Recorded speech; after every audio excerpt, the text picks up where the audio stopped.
welcome back to the channel. Well, it's August 31st here in Ontario, Canada. It's Labor Day long weekend. So I got the machine all washed up from our ride yesterday and thought I'd give you a little walk around, 2,300 kilometer review, which is about 1,400 miles. Any issues I've had, anything like that. Just tell you all the accessories I got on it and what I've done to it so far and how I liked it. So yeah, so this is a 2024 Yamaha Rmax. I purchased it in December 31st in 2024, so basically January 1st 2025. So yeah, so there's not much that I don't like. The only downfall I really have with this Rmax Sport is the tires. For what we're doing up here in Ontario, I hate to say it, but they're junk. And that's the only part on this Rmax that I would say is junk. Yeah, I'm in desperate need of a new set of tires. If there's any tire companies out there who want to help me out, be greatly appreciated. I'll give you a good review. They work well. I wouldn't mind going to 32s instead of the 30s. But yeah, these Terra Masters, the GBCs, for what the trails we run here in Ontario, they're basically junk. You go into any mud, you're stuck. I had one of our guys tell me I was a disappointment to Yamaha, because pretty much every hole I go into, if it's any sticky mud, you get stuck. So, but other than that, love the machine. It's a Yamaha, it's an Rmax. What can't you love? So I'll kind of grab the camera here and I'll walk you around and show you different things I've put on it, talk about them, and we'll go from there. Okay, well, first off, we put these mirrors on. They're foldaways. They're nothing special, like $27 Canadian on Amazon, and they work amazing. I had them on my 22 Rmax as well, same style. Can't beat them for the price of them. Yeah, maybe the Yamaha ones or seismic ones are maybe a better quality, but look what you're going to pay for them. You pay $27 for these. I can replace 4, 5, 6 sets of these for the price you're going to pay for those. And I had them on my 22 Rmax for like 2 years. Never had an issue. Hit trees with them. You can see the marks on it there possibly in the camera where I've hit trees and scrubbed branches, and yeah, they work good. Put these Colite LED side shooter lights on. Put them on right at the beginning as well. They work really well. We tried them out last Saturday night. We were out on a night ride. Work really well. These rings, there's, what is there, black, yellow, red, and blue that come with them. The little rings here, they just snap on, just a little accent piece. So they work really well. We were in some dust. The only downfall I'd say is they were fine when I was out front, but when you're following someone, definitely need an amber light here. The clear just didn't do it. Couldn't. Basically, you were better turning them off almost, because the angle they were on, and you were just shining into the dust. So next thing we did, well, not next thing, but we put these Mudbuster fender flares on. You can see the emblem there. They work really well. No complaints with them at all.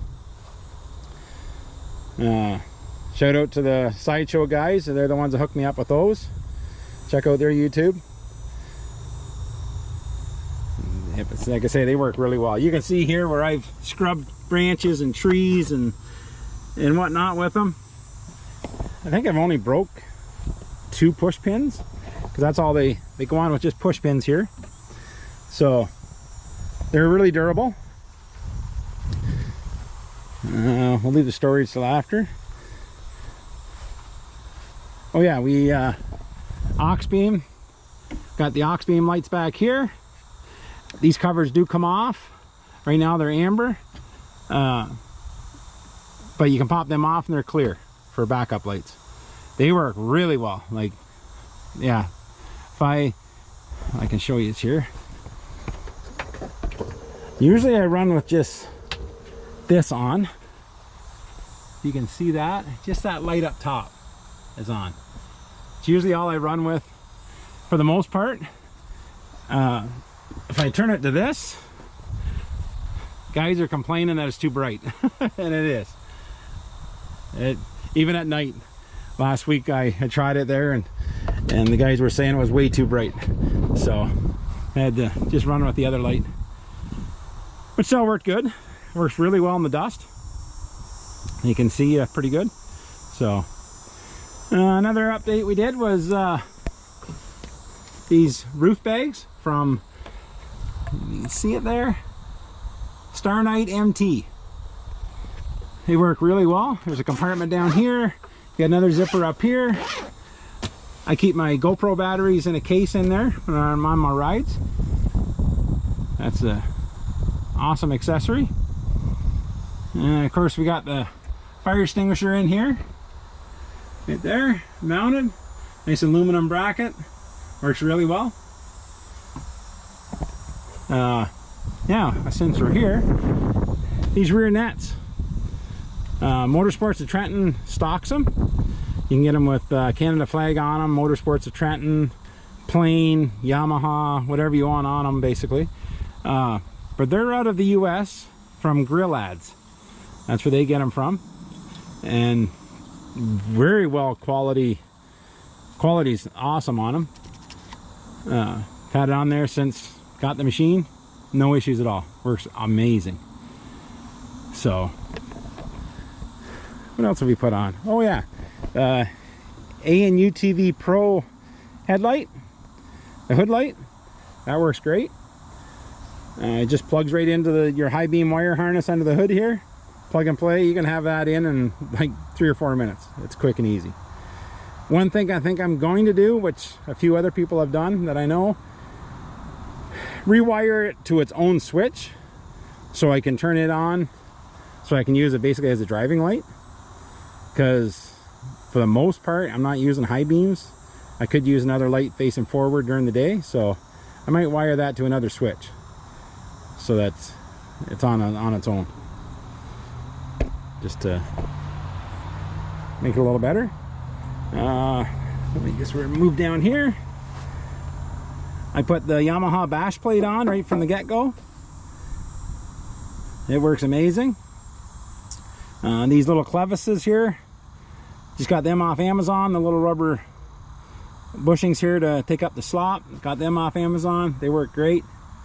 This is an AccuMatch winch hook and the AccuMatch rubber stopper. They're both off Amazon as well. I know it's a pretty big hook on there, but hey, it looks cool. Looks cool. So you got to have it looking cool, right? Yeah. What else here? Of course, we got Moosey here. He's looking pretty ragged right now. Just got washed, so. But he's the mascot. He has to go everywhere with us. What else we got here? Oh, we'll talk about our storage boxes. First, we went with the pack outs.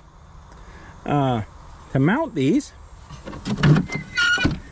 basically all I did, piece of 3/4 inch plywood, painted it black, got the two mounts from Home Depot for the Milwaukee boxes, set them on there, cut the plywood so it's a perfect size, mounted them with bolts up through the plywood, and then used the existing holes in the Yamaha bed and put the bolts down through. The M6 whatever metric bolt, and put them right down through the bed, so there was no drilling into the bed or nothing, and it works great. When I go to wash the machine, I can tip the box up. There's still a little bit of room at the front that I can hose, and the dirt will come out through here, so it works great. Some of you guys might have noticed here while I was walking around my chainsaw holder. I got a Ryobi 40 volt, and I searched and searched and searched, trying to get the glare here, how to mount that and get a case for it that it wouldn't be out in the elements. It's electric. You don't want it out in the mud and the water and rain when you're riding. So I was trying to figure out a way to mount it. So I come up with the idea. Now I kind of cringed at doing this. Bought a brand new Milwaukee box. And open that up. I do have my raincoats in here just for storage, and it stops it from moving around at all. But pull them out, and there it is. Got an extra battery. So basically all we did, took a little reciprocating saw, I think it was. My buddy Mark there, we marked it, and you got to have that little slot there, because when you go to pull it out, you have to, the saw's got to come up. So this will stay right in the Milwaukee box, the guard will. And you pull the saw out, away you go, you do your thing, put her back in. I did put a little wee bungee cord in here just to stop it from moving around a little bit as well, but with the raincoats and stuff in there, it doesn't move anyways. So I'll put them in after. Down here I keep all my tools, a socket set in there, my tire repair kits, air compressor, all that good stuff, zip ties, duct tape, you know, everything you need to fix Can-Ams and Polarises. Just kidding, guys. This one here is just basically storage, whatever I take with me, my drone, everything else. This one here, I got a little 12 volt water pressure washer in it for hosing out rads. We do a lot of group rides, and guys, rads will clog up. Never had a issue with my Rmax clogging up, and I'm being honest about that. But some of the other brands, I won't mention them, I'll be nice. They usually have overheating issues, so all we gotta do is pull up to a water supply, creek, pond, whatever, as long as clean water, put a hose in, plug it into your 12 volt, got a little pressure washer. Works great. Another one here is all my first aid stuff. Carry that. Right here would be my Milwaukee cooler. I forgot to bring that out with me. I apologize for that, but if any of you have seen the Milwaukee cooler, that's where it sits. So what else we got here? I guess we'll go inside the side by side here and give you a lowdown inside. Ow. So hopefully you can see in here, not too dark. Everybody's wanting to know what we use for communication. If you watch our videos, you'll see us talking on, like you can hear us talking. Trying to find an angle here that you can see it the best. Anyways, we use these rugged radios, handheld. I believe they're just 2 watt GMR2 radios. They work amazing. The speaker, when you got the mic plugged in, the speaker is actually in the mic, so you can hear for the most part when it's up here. But if you want to hear a little better, you just grab the mic, hold it down closer to your face, and you can hear the guy talking a lot better. I did put the long range antenna on it. This is a little bit longer than the one that comes with it, and I have the extra large battery on it as well. And it has a USB charger port, so you can plug it in if need be. The battery that comes with it, you have to put it in the cradle to charge it. So I bought the extra large battery just for longer rides, and it works great. It works really good. If you're here in Ontario, D3 Off-Road is a dealer for them. He usually keeps them in stock, and he'll help you out, so check him out. Otherwise, in the US, Rugged Radio, or I know there's a ton of other suppliers that sell their products down in the US, so they're definitely, they work really well on group rides. Keep the ride moving. You come to a corner, you just tell everybody you turn to the left, right, straight, whatever, and yeah, no one gets lost. They work really, really well. If someone breaks down, they can say, hey, stop, you know, so you're not a mile down the road, 2 miles down the trail, and realize they're not coming. So, but yeah, so they work. That's a must-have for our rides now. We wouldn't ride without them. Down here I have the Stark Night cell phone holder. So I hope you can see them okay. Shadows in here. But it works really well. Just lift up on that, spring loaded, cell phone goes in. They are adjustable, so if you get a new phone and it's wider or narrower, just loosen off the little screws, tighten them up, Bob's your uncle, and your cell phone holder still works. Works amazing. So Star Night MT for them. That works great. I upgraded my tablet here before we went to New Brunswick this summer. I had an A7 Lite, and now, turn this up here so you can see it a little better. Now I have the Samsung A9 Plus, which it's a little, I think it's a little faster than the A7. The A7 with this Quad On app that we use here in Ontario, they have so much going on with it now in the background, like on the app, that it wasn't keeping up. They would freeze up on us and everything, so we upgraded, a few of us did, to the A9, and it seems to work a lot better. Player's Ride Command works awesome on it. Back road maps, all that good stuff. It all works great. So, and I have charging port right here, 2 of them USB, and I have the 2 quick charge cables that I can put one right to my phone and one over here to the tablet. I did upgrade this to a little I guess higher amperage, is it? The one I had just wasn't keeping up with the tablet. The tablet would still die, so this one here is a little bit quicker charge, I guess you could say. Yeah, so of course D mode switch comes with the Rmax there, with these ones anyway, so that works great. And oh yeah, can't forget, if you can see that, Fab FPF. They're awesome windshields. Squirters, the whole bit. Get out side by side here so you can see that better. These windshields, I tell you, if you're in Canada, because I think you still have an issue shipping to the US, but if you're in Canada, check them out. FabFPF.com. They're made right in Quebec. Pascal will help you out. Awesome guy. He doesn't speak a lot of English though, so you will have to communicate with them through email or text or something, because he uses Google Translate to communicate with you. But quick service, he'll ship them right out to you.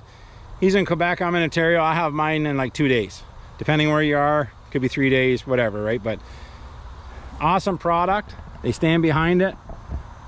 Customer service is amazing. They do have the vents here. I'll show you this here. Just loosen off. There's 2 little wing nuts here. Not wing nuts, just little screws. Open it up. There. You got vents.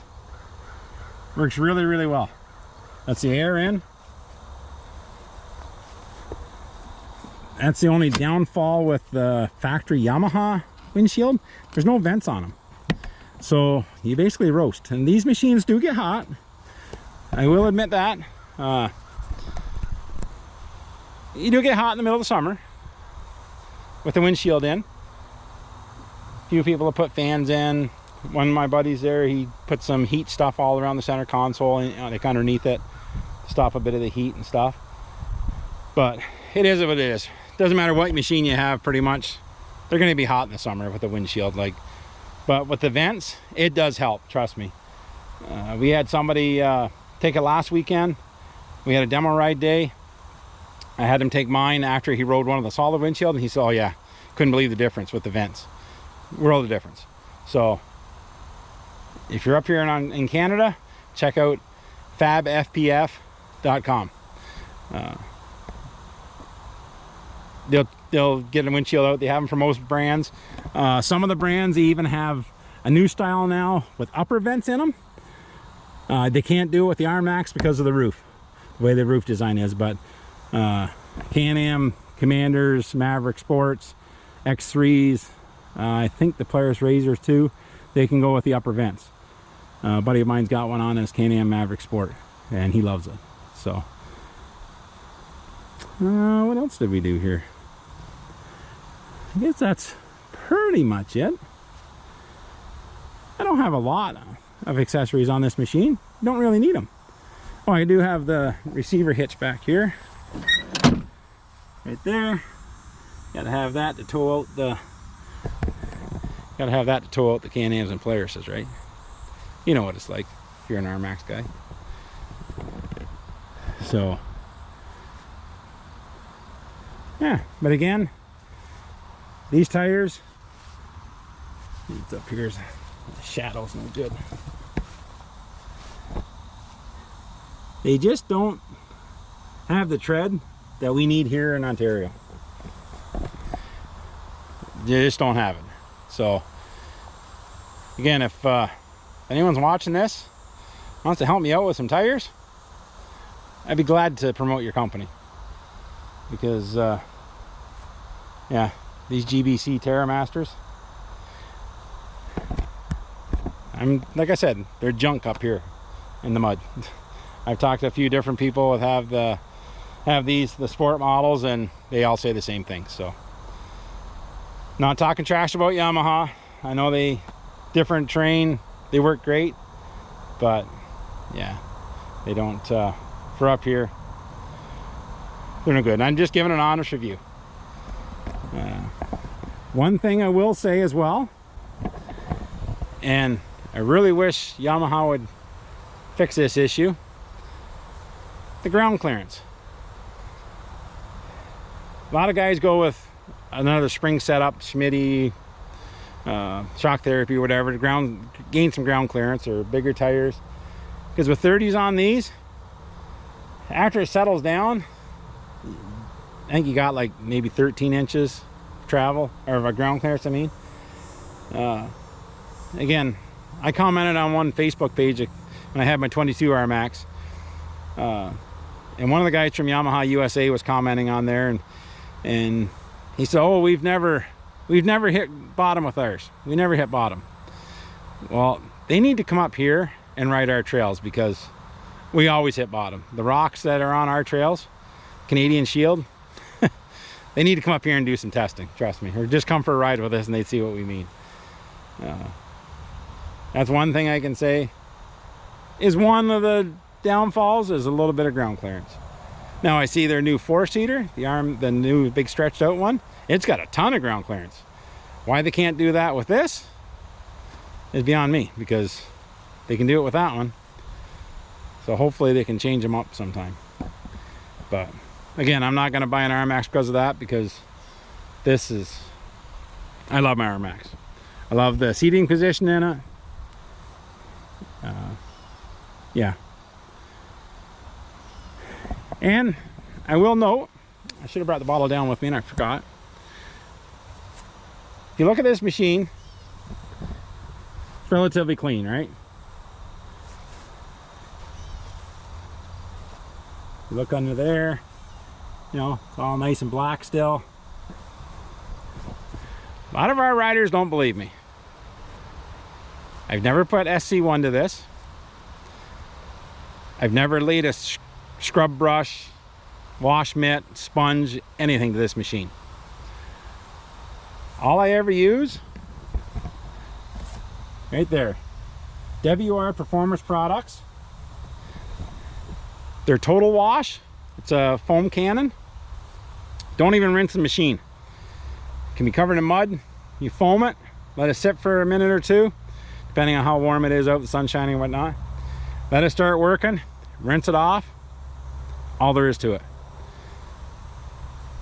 That's all you need. I will say sometimes, not every wash, I have chemical guys wash with like a Carbuna, whatever you want to call it, wax in it. I will give it a foam cannon with that, just the odd time, just to give her a extra little coating of wax. But other than that, I've never put nothing under my fender wells. No SC1, nothing like that. And even a lot of my friends don't believe me. They think I'm doing something different, but I'm not.